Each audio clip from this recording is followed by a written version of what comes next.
Bismillahirrahmanirrahim.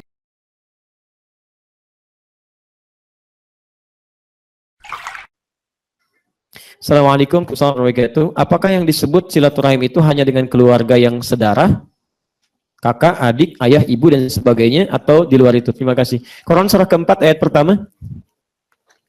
Lihat kalimatnya. Ya ayyuhan nas. Hei manusia. Kalau manusia itu kakak antum saja atau tetangga antum juga? Halo? Halo? Semuanya. Baik, jadi kalau antum tetanggaan sama kanguru masuk? Tidak ya? Lihat sini, bismillah. Teman-teman, fokus ini. Ya ayyuhan nas, hei manusia. Kalimat an-nas di Quran disebutkan 241 kali. Manusia minimal disebut dengan 5 nama. Kadang Bashar. Bashar disebut 35 kali dalam Al-Quran. Basharo ini 1 kali. Kadang disebut dengan Al-Ins, dipasangkan dengan jin. Ini menarik nih. Pasangannya jin ini. Ins. Disebutkan pasangan ini 18 kali. Ya ma'syaral jinni wal ins. Wa ma khalaqtal jinna wal ins. Kemudian insan, Al-Insan. Disebutkan 65 kali dalam Al-Quran. Di 63 ayat, di 43 surah berbeda. Kemudian disebutkan dengan Bani Adam, atau Dzurriyyah Adam, disebutkan 7 kali dalam Al-Quran, dan ini disebutkan Nas 241 kali. Kalau disebutkan Nas, ini mencakup semua manusia tanpa kecuali. Mau besar, mau kecil, mau beriman, mau tidak, mau tua, mau muda, mau laki-laki, mau perempuan. Sepanjang bernama manusia, mau pintar, mau dianggap kurang pintar, dan sebagainya. Sepanjang manusia, berlaku hukum ini. Ittaqu rabbakum, tingkatkan takwamu kepada Rabbmu. Alladzi khalaqakum min nafsin wahidah, yang telah menciptakan kalian dari jiwa yang satu, bersumber dari Adam yang sama. Karena itu disebut dengan Bani Adam. Wa khalaqa minha zawjaha, diciptakan dengan pasangannya. Ya, laki-laki, ingat, lihat pasangannya, laki-laki pasangannya perempuan. Ya, ini jelas. Ditegaskan lagi di Quran surah ke-49 ayat 13. Kalimatnya sama. Sama kalimatnya.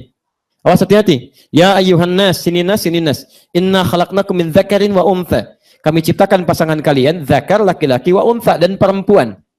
Bahkan sejak manusia pertama diciptakan, lihat, Adam dan Hawa. Adam laki-laki, Hawa perempuan. Jelas ya? Bahkan ini pun mencakup kepada makhluk, semua makhluk. Quran surah ke-51 ayat 49. Wa min kulli syai'in khalaqna zawjaini la'allakum tadhakkarun. Setiap makhluk selain Khalik, selain Allah, kata Allah, saya ciptakan semua berpasangan. Supaya Anda bisa berpikir, membedakan antara Tuhan, Khalik, dengan makhluk. Jadi kalau Allah tidak berpasangan, kalau makhluk berpasangan, pasti itu. Jelas ya? Dan pasangannya luar biasa, pasti beda itu, pasti beda. Ya, binatang, jantan, plus betina. Tumbuhan, putik, plus benang sari. Manusia, laki-laki, perempuan. Tidak harus punya akal. Bagi binatang, binatang tidak punya akal. Tapi ketika mencari pasangan, walaupun tidak punya akal, instingnya akan membimbing kepada lawan jenisnya. Silahkan cek. Tadi saya lewat sampai ke daerah tuh.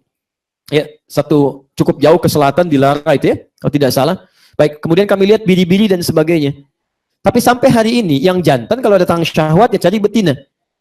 Saya katakan tidak ada penemuan ilmiah menyatakan bahwa jantan, ada kambing misalnya, jantan nunggu jantan lagi. Betina nyari betina lagi. Sampai hari ini belum ditemukan istilah kambing homo, sapi lesbi. Itu nggak ada. Silahkan cari. Ya, maka seharusnya bila yang tidak punya akal saja bisa mempraktekkan ini, maka akan lebih dahsyat sesungguhnya ini. Bila yang berakal pun bisa menggunakan akal di tempat yang benar. Makanya Quran menyebutkan ada manusia-manusia yang lebih rendah dibanding binatang. Yang tidak berakal saja tahu bagaimana mencari sesuatu yang benar. Maka yang berakal sesuatu lebih daripada ini. Jelas ya? Baik, sekarang apa kaitan dengan ini? Lihat, ketika ini sudah terjadi, maka semua menyebar. Wa khalaqa minha zawjaha wa batha minhuma rijalan katsiran wa nisa. Dari pertalian ini diikat dengan pernikahan. Harus menikah. Tidak boleh hubungan sekedarnya saja. Saya kan sudah benar, beda jenis. Iya, tapi caranya salah.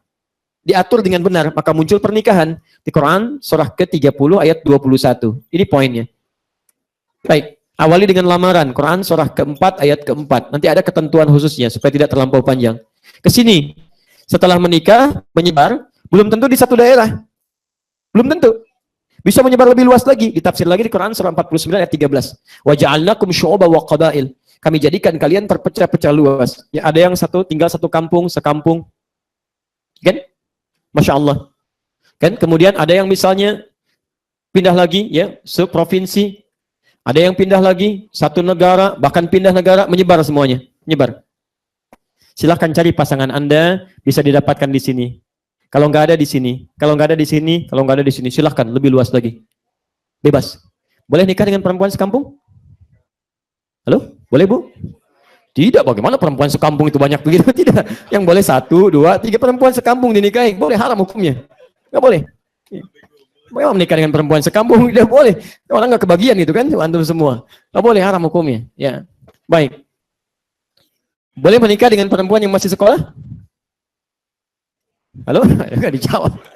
Antum tuh gimana? Pertanyaan pertama kenceng, kedua lemah, ketiga nggak ada jawaban. Kan diem. Boleh nggak menikah dengan perempuan yang masih sekolah? Hah? Itu tidak sopan. Tunggu pulang dulu baru nikah ya. Antum masih sekolah diminta nikah. Ada aja. Kadang-kadang manusia. Lihat sini, sudahlah, kembalikan ke sini biar cepat. Intinya menyebar. Indonesia saja sudah ada 13.677 pulau. Ini, bayangkan. Belum termasuk Pulau Gadung dan Pulau Gebang. Ini. Banyaknya luar biasa. Dari Jawa, Sabang sampai Merauke. Belum ke Australia, belum ke Amerika dan sebagainya. Yang paling menarik, ketika Allah menyebutkan silaturahim, Allah tidak katakan cuma saudara aja.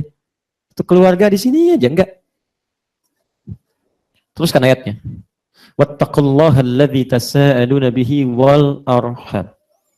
Bertakwalah Anda kepada Allah, karena dimanapun Anda berada, kadang sering Anda menyebut namanya. Apakah Anda menyebut nama Allah cuma di Indonesia saja? Bukankah saat ke Australia Anda bermohon kepada Allah, minta diberikan kemudahan, minta diberikan kelancaran? Anda datang di satu tempat, ingin diberikan kelancaran oleh Allah, tapi nggak membangun silaturahim dengan lingkungan sekitar Anda. Bagaimana rezeki bisa datang pada Anda? Anda gaulnya dengan saudara Anda aja, Anda tinggalnya di sini, tetangga Anda orang Australia, tetangga Anda orang Italia. Sementara Anda telepon-teleponan juga dengan saudara Anda aja. Gaulnya ke situ aja, ke sini nggak pernah ngobrol, sini nggak pernah nanya. Bagaimana Allah bisa menurunkan rahmat pada Anda, rezeki lewat Anda, kalau Anda tidak pernah membuka silaturahim dengan sekitarnya? Maka di sini bisa diartikan dengan siapapun dan dimanapun Anda hidup, bukalah kemudian peluang untuk berkomunikasi. Silah itu bangun hubungan yang kuat. Ayo bangun kuat. Ayo, Anda punya lembaga apapun, coba cek lembaga yang lainnya. Bangun komunikasi. Dengan hubungan yang sangat kuat ini akan menguatkan eksistensi Anda juga. Ya, Allah. Silakan datang, saya temui. Di sini ada perwakilan dari kepolisiannya, saya dari pemerintahannya dan sebagainya. Ada silaturahim. Kalau dalam bentuk yayasan, bentuk yang lainnya, Anda pengusaha, silaturahim dengan penguasa yang lainnya lagi. Hubungan yang kuat, erat. Tapi ingat, bukan sekedar hubungan, tapi diikat dengan ini, rahim. Dengan cara yang sangat elegan. Penuh rahmat, sifat bijak, sifat sayang. Jadi kalau bangun hubungan itu kalau mau baik, ayo dibangun dengan cara yang indah. Jangan kasar, jangan karena Anda sikap rendah, karena Anda punya kedudukan, perlakukan orang lain dengan cara yang tidak semestinya. Kedudukan itu cuma ditukar aja. Mentang-mentang kedudukan ada di atas, orang lewat, ngantum senyumin, kecuali dia senyum duluan, nggak mau nyapa, kalau nggak disapa duluan, untuk apa? Nah, jadi pada siapapun, dimanapun Anda tinggal, ini bangun ini tanpa kita batasi satu dengan yang lainnya. Tapi ingat, silaturahim itu bukan berarti saling mengikuti hal-hal yang semuanya dikerjakan, belum tentu. Silaturahim itu bukan berarti Anda datang ke tempat ibadah orang lain, ikut-ikutan ibadah, itu bukan silaturahim namanya. Ya, bukan silaturahim, ada yang harus dibedakan. Ada yang harus dibedakan. Silaturahim melahirkan toleransi. Dan toleransi itu pengertian pada yang harus ditoleransi. Dan toleransi terindah itu adalah ketika menghargai orang lain dengan kepercayaannya. Bagaimana cara menghargainya? Biarkan ibadah tanpa harus kita campuri. Biarkan, justru Anda datang malah terganggu orang. Bagaimana Anda datang ke satu tempat, hati Anda mengingkari, kan Anda munafik namanya. Ya, Anda datang ke situ ngelihat, tapi hati Anda mencela, ini salah, ini. Anda sendiri nggak bisa mengeluarkan itu. Kenapa nggak harus Anda keluar sehingga tidak mengganggu dia ibadah? Lebih baik Anda di luar, Anda doakan, mudah-mudahan Allah berikan hidayah, Allah berikan kebaikan dan sebagainya.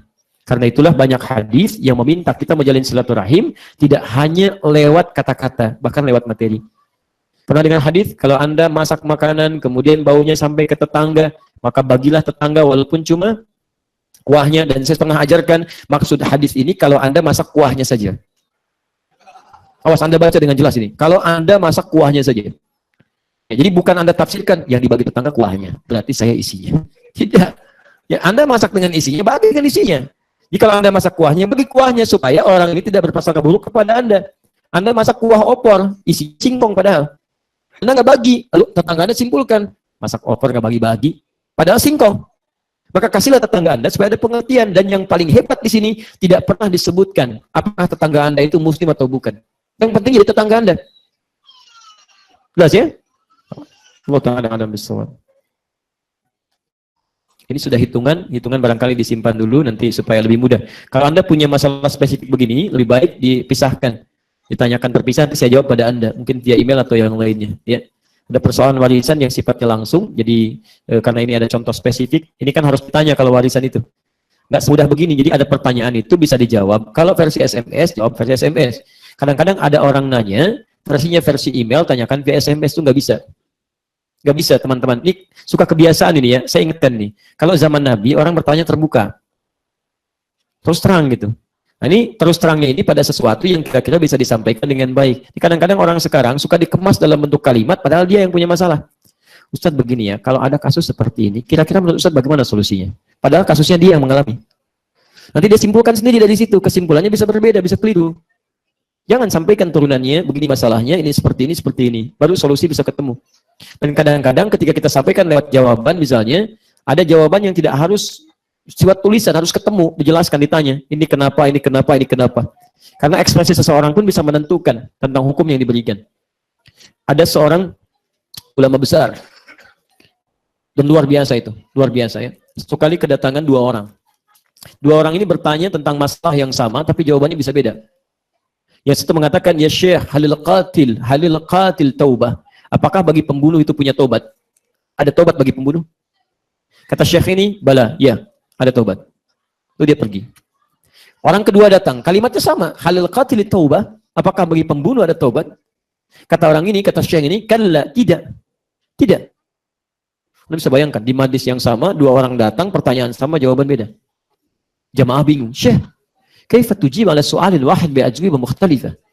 Bagaimana Anda menjawab satu pertanyaan, dua pertanyaan yang sama, tapi jawaban beda? Lihat kalimatnya. Kata Syekh ini, orang pertama ketika datang, Masya Allah, dia datang dengan wajah yang kelihatan sendu. Tangannya terlihat layu. Dia berkata, apakah bagi pembunuh ada tobat? Saya menduga ada sesuatu terjadi pada dirinya. Maka saya buka peluang harapan pada dirinya untuk kembali kepada Allah. Dan dalilnya cukup banyak. Supaya dia bertobat kembali kepada Allah dalam kebaikan. Tapi yang kedua datang dengan kalimat yang sangat tegas, lugas. Matanya terlihat seperti melotot, tangannya menggenggam seakan-akan ada amarah dalam dirinya. Maka saya katakan tidak ada tobat bagi pembunuh. Saya menduga ada sesuatu yang besar akan terjadi pada dirinya. Maka saya tutup peluangnya supaya tidak melakukan maksiat yang lebih besar lagi. Tuh. Kadang orang tanya lewat SMS, kita kan nggak tahu apa yang dimaksudkan dan seterusnya. Ya dan seterusnya dan seterusnya. Allah Ta'ala Adam. Salam.